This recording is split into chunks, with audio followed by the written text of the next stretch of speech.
श्री कृष्ण कहते हैं कि मनुष्य की महानता उसके जन्म से नहीं, बल्कि उसके कर्म, आचरण और विचारों से निर्धारित होती है।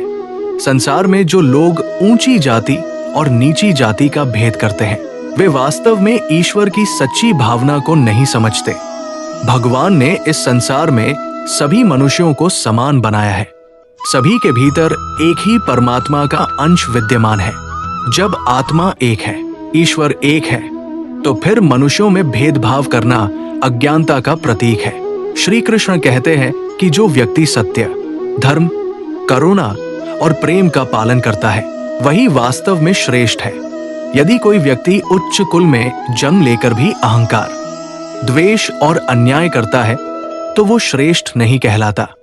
वही यदि कोई साधारण परिवार में जन्म लेकर भी सदाचार, परिश्रम और सेवा का मार्ग अपनाता है, तो वही सच्चे अर्थों में महान है। श्री कृष्ण मनुष्यों को ये शिक्षा देते हैं कि समाज में आपसी प्रेम, सहयोग और सम्मान होना चाहिए।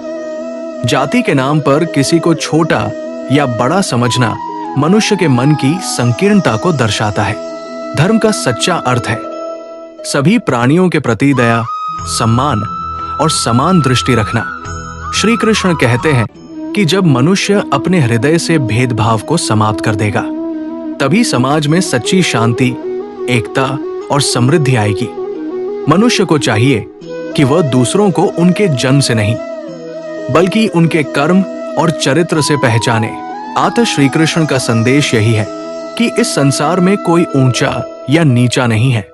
जो धर्म, सत्य और प्रेम के मार्ग पर चलता है, वही वास्तव में महान और ईश्वर का प्रिय भक्त होता है। जब सभी लोग इस सत्य को समझ लेंगे, तब समाज में भाईचारा, सुख और शांति का वातावरण स्थापित